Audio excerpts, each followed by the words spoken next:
Welcome back to the Stephen A. Smith Show. Before I get on out of here, I had to talk about a story that's very, very important. And albeit indirectly, it involves... Stephen A. Smith just confirmed what a lot of people have been whispering all season. The rage inside the WNBA is real, and it might blow up the entire business. This isn't just about hard fouls, side-eye and press conferences, or salty podcast comments anymore. This is about contracts, power, and one rookie who accidentally became the center of a storm. Right as Caitlin Clark locks in a reported 8-year, $28 million deal with Nike and her own signature shoe, the WNBA Players Association hits the nuclear button and opts out of its collective bargaining agreement 2 years early. On one side, you have the league's brightest star securing her financial future for almost a decade, and on the other side, you have an entire union tearing up the rule book to demand a new financial reality they believe they've already earned. Before going any deeper, hit like if you think this situation is spiraling into something bigger than just sports, and drop a comment right now. Are you on the player's side, the owner's side, or do you think Caitlin Clark is caught in the middle of a fight she never asked for? That feedback helps push this video out to more people, and lets more fans jump into the conversation. To understand why this opt-out feels so explosive, you have to rewind a bit and look at how the WNBA's deal was built in the first place. Back in 2020, the league and the players signed a new CBA that actually looked like real progress. Higher top salaries, better travel arrangements, maternity benefits, and more investment in marketing and player health. It was one of the first major moves under Commissioner Kathy Engelbert, who came in promising to grow the league into a more serious business instead of a side project, and she sold it as a big bet on women. For a while, that deal was good enough, because the league was still grinding along slowly, building small gains in ratings and attendance year by year, and players were willing to accept step in the right direction instead of a complete overhaul. But then the world changed. The past couple of seasons have been unlike anything the WNBA has ever seen. Record-breaking viewership, massive social media conversation, and arenas packed for regular season games, not just the finals. The league successfully negotiated a huge new media rights package, an 11-year deal worth around $2.2 billion, with the possibility of climbing toward $3 billion when everything is finalized and all side packages are counted. Expansion became real, with new teams on the way and expansion fees that inject fresh money into the ecosystem, plus extra inventory for networks hungry for live sports. Suddenly, the WNBA didn't just feel like a passion project. It looked like a serious entertainment product that networks and sponsors wanted a piece of, and that shift completely changed how players viewed their own value. Inside the locker room, players looked at those numbers, looked at full buildings and big TV audiences, and came to one conclusion. The current deal is not paying them what they deserve. That's why, in late 2024, the Players Union voted to opt out of the 2020 CBA after the 2025 season, even though it was originally supposed to run through 2027. Opting out is not a minor complaint. It is a threat that says, we are willing to walk away from this entire structure unless we get a new agreement that matches the money we believe we're generating. And it puts the clock on the owners in a very public way. It's the biggest swing the players can take short of actually going on strike. And it signals that they see this moment as their best leverage window in the history of the league. Here's where the story gets even more complicated. The WNBA's sudden spike in relevance is not evenly distributed. For years, the league has lost money, with reports of tens of millions in annual losses, and many teams depending on NBA subsidies and long-term patience from ownership groups to survive season after season. The league existed in that awkward space where it was important symbolically and culturally, but not yet a heavy hitter financially, and owners often framed their investment as a long-term mission, not a quick profit. Then one rookie class, led by Caitlin Clark and joined by other new faces like Angel Reese and Paige Buchers on the horizon, changed the math almost overnight, turning what used to be a niche product into appointment viewing for millions. Caitlin Clark, in particular, became something else entirely. She shattered college scoring records, dragged massive national audiences to women's basketball broadcasts, and then carried that attention into the pros with almost no drop-off in interest. Her WNBA games generated some of the highest ratings in league history. One of her playoff appearances drew around 2.5 million viewers, and the postseason numbers doubled those of previous years as viewers followed her every step. Every city she played in, tickets spiked, arenas filled, and merchandise with her name on it flew off shelves. giving teams a revenue bump they had never seen from a single player. And while her WNBA rookie salary is modest, reported under 6 figures annually, her endorsements are on a completely different level, putting her in a separate financial category from most of her peers. Nike reportedly put a massive bet on her, moving to secure an 8-year, $28 million contract that includes a signature shoe and ties her to the brand as a central figure in the future of women's basketball. Other giants like Under Armour and Adidas were in the mix, with multi-million offers of their own, but Clark chose to stay with Nike, where she'd already worked under a college nil deal, making continuity part of the story. When you add in other partnerships, Gatorade, State Farm, Wilson, and more, her endorsement portfolio looks more like that of an NBA All-Star than a typical WNBA rookie, complete with her own Wilson basketball line and a growing list of national commercials. That's the Clark effect. One athlete who turns every gym she steps into a different business environment, shifting ticket sales, merchandise, and TV interest the moment she arrives. Naturally, not everyone is comfortable with that. All season, fans saw a pattern that felt bigger than normal rookie hazing. There were hard fouls and physical plays against Clark that many viewers felt went beyond standard toughness and into targeted hostility, with certain moments going viral as clips of "What is wrong with the WNBA?" and sparking heated debate on social media and sports shows. There were comments from veterans and legends who bristled at the amount of attention she received, pointing out that the league existed long before her, and that marketed stars from past eras never got this level of backing from networks and sponsors, even when they were dominant. Some of that criticism was fair. History matters, and respect for pioneers is important. But some fans saw it as bitterness rather than balance, especially when it sounded like dismissing what new fans clearly loved. Stephen A. Smith tapped into that feeling and gave it language. On his platforms, he described a palpable rage among veterans toward Clark, arguing that it's driven less by basketball and more by economics, by who is actually moving the needle when contracts get signed. His point is simple. It is hard to accept that someone who has not yet built the resume of certain 10-year veterans is already the primary engine moving the money, especially when those veterans have been carrying the league through years of limited coverage. It is hard to accept that you can have rings, all-star appearances, and years of grind, and still be less valuable to the business than a rookie whose jersey outsells yours 10-1, whose name shows up in every rights deal article, and whose highlights dominate social feeds. Smith's message to the players is blunt. You cannot treat the person who is drawing new fans as an outsider and then demand to be paid off the revenue those fans bring, because fans see the contradiction clearly. That's where the golden goose idea comes in. In any business, when one individual drives a huge disproportionate share of attention and cash, everyone else quietly agrees to protect that asset, even if they compete like crazy on the court and want to beat that person every night. In the NBA, when players like Michael Jordan or LeBron James become global icons, opponents may go at them physically in games, but teammates, owners, and even rivals understand that hurting the brand around them hurts everybody's pocket and the league's overall growth. The criticism here is that the WNBA hasn't fully embraced that logic yet with Clark, at least not consistently. There is still a tension between seeing her as a competitor and recognizing her as a shared economic engine. The tone has often been "we all built this," which is true emotionally, but not entirely accurate financially when you zoom in on the last 2 years' revenue spike and the timing of those media and sponsorship deals. While those emotional battles are playing out in public, the union's demands are being shaped behind the scenes, and the numbers being floated are aggressive. Reports indicate that the players are pushing for a fundamentally new system where they receive around 30% of the league's gross revenue, not just a smaller share of profits after expenses are taken out. That is a huge shift, because it means they would get their piece off the top, before the league even accounts for costs like travel, staffing, marketing, arena operations, and long-term investments such as expansion.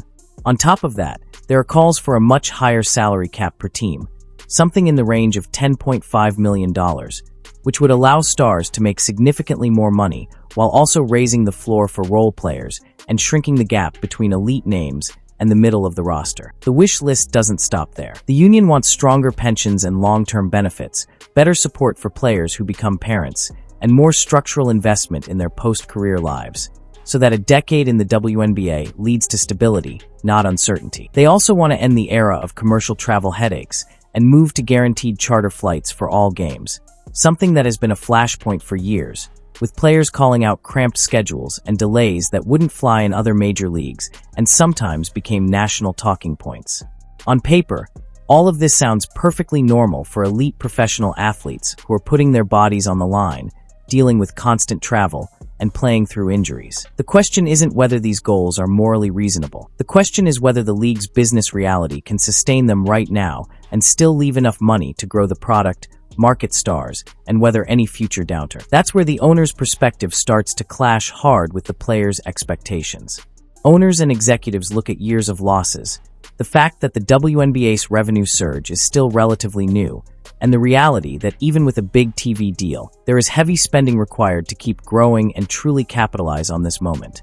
Expansion is expensive, marketing is expensive, and raising the entire structure to major league standards overnight could be risky if the viewership wave turns out to be more of a spike than a permanent plateau, especially if star storylines cool off or shift elsewhere. From their point of view, players are trying to spend money that hasn't fully arrived yet, and are basing long-term demands on a moment where the attention is heavily tied to a few breakout stars rather than a guaranteed, league-wide baseline. That doesn't mean owners are always right, but it explains why they're not just signing whatever number the union slides across the table. Now zoom back to Caitlin Clark, because she quietly changes the entire leverage map. Her Nike deal is not with the WNBA. It is with Caitlin Clark, the individual athlete and personality whose brand can travel anywhere basketball is played or advertised. If the league shuts down for a period because negotiations break down, Nike still has a global star under contract with a signature shoe and a powerful personal brand, and can pivot her into other campaigns, events, and appearances. She can appear in commercials, host events, tour overseas, play in other competitions, or simply continue building her image online and in other spaces, including national team opportunities and off-season showcases. Her income doesn't vanish just because the WNBA pauses. For most of her peers, that is not the case. Many players are still heavily dependent on their league checks and overseas contracts to make a living, with far fewer endorsement cushions to fall back on. Economic experts and sports business commentators have already raised this exact concern. Some have suggested that, while Clark's presence strengthens the union's bargaining power in theory, she personally might not have strong incentives to support any drastic actions that threaten the season, like a strike or a prolonged shutdown, especially early in her pro career. One professor looking at her endorsement portfolio noted that sponsors might not love seeing their star attached to a prolonged labor fight that delays her on-court exposure, especially when they are paying her to be the face of active competition, not a silent figure in a boardroom battle or a symbol of conflict. That doesn't mean she would never support her fellow players. It just means her risk calculus is very different from that of a veteran whose main income is a league salary and who may not have the same level of global endorsement security. This is why some observers say the union might be misreading the true balance of power. By opting out now, the players are playing a high-stakes game of chicken with ownership groups, broadcast partners, and sponsors, betting that nobody will dare disrupt the first real wave of mainstream momentum the league has ever seen because the cost would be too high. They think the owners are too invested to risk losing the Caitlin Clark phenomenon, the Angel Reese buzz, and the upcoming draft classes that promise more marketable stars and fresh narratives. The counterpoint is brutal. Historically, when unions go head-to-head with billionaires who can afford to sit and wait, it is often the workers who feel the pressure first, especially those without large savings or side incomes. And if the biggest individual star is financially insulated from the pain of a shutdown, the rank-and-file players may end up shouldering the most risk and the heaviest short-term losses. Hovering over all of this is one ominous word: lockout. The current CBA technically runs until the end of the 2025 season, which means there is a window to negotiate, argue, leak stories to the press, and stage public pressure campaigns before anything drastic happens. But if those talks stall and no agreement is reached, owners have the nuclear option on their side too. They can lock the players out, effectively closing the doors and saying, "We'll reopen when there's a deal that makes financial sense to us," using time as their main leverage. Imagine what that would look like for the WNBA. Right after record ratings, a huge TV package, expansion plans, and a global conversation about women's basketball, the league suddenly goes dark, leaving fans confused and momentum frozen. The damage would go beyond just missed paychecks. The casual fans who just discovered the league through Clark, Reese, and the drama of the last season might simply move on to other entertainment options and never come back, especially if they're not deeply invested yet. Networks that just committed big money could lose confidence and push for more protections or lower valuations in future deals, or shift promotional energy to other properties that feel more stable. Sponsors might redirect attention to college stars, overseas leagues, or even other sports entirely if they feel like the WNBA can't deliver consistent visibility. In that scenario, the players would not only lose game checks, they would risk erasing the momentum that gave them this moment of leverage in the first place, essentially undoing the Clark effect and its wider benefits. Public opinion will play a huge role in how that standoff looks. Right now, a lot of fans are on the players' side in theory. They see the stats, massive viewing numbers, sold-out arenas, and a league that finally feels important in the broader sports conversation, especially on big sports networks and social platforms. They also see the relatively low salaries and the stories about players flying commercial instead of charter, and they feel like the athletes deserve better treatment and compensation that matches their visibility. But if the narrative shifts from "we're fighting for fairness" to "we're blowing up the season because we misread the books," that support can evaporate quickly, especially among casual viewers who don't follow the financial details. That's what Stephen A. Smith and other media voices have been warning about. If the players push too hard without acknowledging the economic nuance, the public could turn on them fast and side with ownership as the responsible adults. Meanwhile, Caitlin Clark is living in a completely different visual. While union lawyers and league executives trade proposals and barbs, Clark is photographed and reported as being at Nike's world headquarters in Oregon, working on concepts for her signature shoe, apparel lines, and marketing campaigns that have nothing to do with the fine print of the CBA. Nike is not betting on the WNBA as an institution. It is betting on Caitlin Clark as a long-term global icon whose appeal can carry across leagues, tournaments, and media platforms.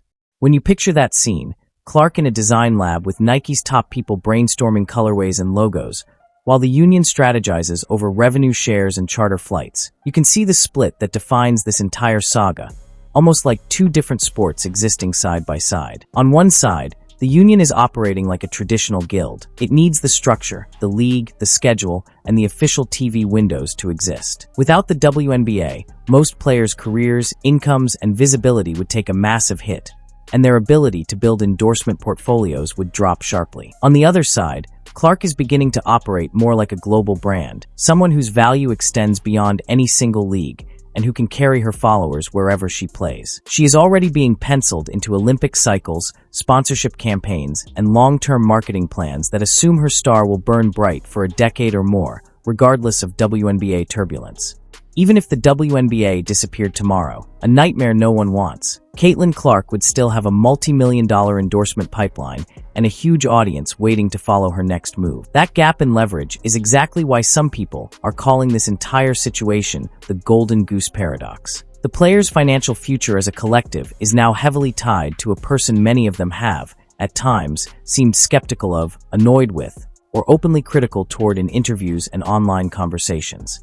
Every time someone takes a shot at Clark in the media, every time a reckless on-court moment goes viral as proof that the league doesn't appreciate its own top draw, they are technically devaluing the brand that makes their arguments for more money stronger in the eyes of owners and networks. In the NBA, when a superstar arrives, the league doesn't have to like him as a personality, but everybody understands the business rule: protect the asset, because the asset feeds the ecosystem. In the WNBA, that lesson is still being learned in real time, with some players adapting faster than others as they watch how quickly Clark's presence changes the business landscape. So where does this all go? Over the next year, you can expect a steady drip of leaks, statements, and narrative battles over who is being unreasonable. The players will highlight packed arenas, huge TV ratings, and stories of long travel days and modest salaries to argue they deserve a slice that finally matches the value they bring, not just symbolic recognition.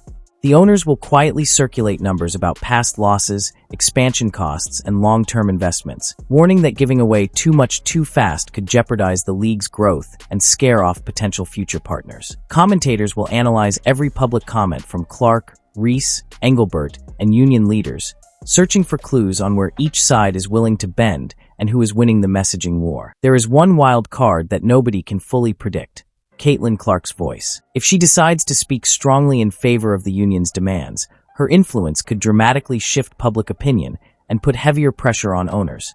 especially among younger fans who follow her closely. Sponsors would have to decide whether to quietly push back or adapt to a star who is openly using her platform to support labor rights and better conditions for her peers, which could reshape how athlete-brand relationships look in women's sports. On the other hand, if she stays mostly silent, focusing on her Nike partnership, her on-court development, and her own brand strategy, the union loses its single biggest potential megaphone and has to fight more through collective messaging than through one face. In that case, the players would be trying to win a perception battle without their most bankable face front and center, which could limit how much casual fans engage with the deeper details of the dispute. And there's another question buried beneath all of this. Even if Clark wanted to go all in on the union's side, would it be wise?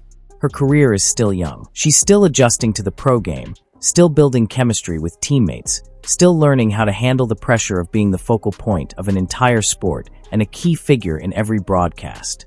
On top of that, she has layered obligations to sponsors who have invested tens of millions of dollars in the idea that she will be on the court, competing, and promoting the sport in a positive way, not stuck in a prolonged standoff. That doesn't make her selfish if she chooses to stay out of the messy union owner crossfire. It makes her a professional juggling different, sometimes conflicting, responsibilities and trying to protect a career that could last 10 to 15 years. Any public stance she takes will be read not just as a personal opinion, but as a signal to fans, brands, and other players, which raises the stakes of every word she says. If you're still watching right now, you're part of the small group that actually cares about the mechanics behind the headlines, not just the highlight clips and hot takes.